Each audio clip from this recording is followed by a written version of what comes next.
Kobané est libéré, mais c'est un amas de ruines qu'occupent désormais les miliciens kurdes dans l'est de la ville. Après 4 mois d'affrontements acharnés, ils ont chassé le groupe État islamique de ce bastion clé à la frontière avec la Turquie. Depuis le début de l'offensive djihadiste mi-septembre, quelques 200 000 civils, en majorité kurdes, ont traversé la frontière pour fuir les combats. Dieudonné, de nouveau au tribunal, l'humoriste est jugé pour provocation à la haine raciale. Dans son spectacle en 2013, il avait associé les chambres à gaz et le journaliste de France Inter Patrick Cohen, semblant regretter qu'il y ait échappé. Le polémiste, qui risque 1 an de prison, comparaîtra de nouveau lundi pour apologie du terrorisme. Après les attentats de Paris, il avait écrit sur Facebook qu'il se sentait Charlie Koulibaly. Reprendre le dialogue, c'est l'invitation de Ségolène Royal aux concessionnaires d'autoroutes. Ceux-ci veulent attaquer en justice l'État après l'annonce mardi d'un gel de la hausse des tarifs prévu au 1er février.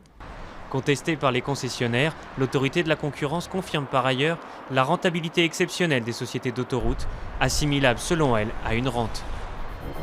La Jordanie prête à négocier. Elle accepte de relâcher une djihadiste irakienne réclamée par le groupe État islamique. Les djihadistes ont menacé de tuer un pilote jordanien et un journaliste japonais qu'ils détiennent, si cette femme n'était pas libérée avant 15 heures. Mais Amman réclame des signes de vie de son pilote avant toute libération. Un premier otage japonais a été exécuté la semaine dernière par l'EI. De nouveaux pensionnaires ont pris leur quartier à l'Océanopolis de Brest. Ces phoques barbus débarquent tout droit de Vladivostok. Jusqu'à présent, seul un parc du nord de la Norvège présentait ces animaux de l'Arctique en captivité.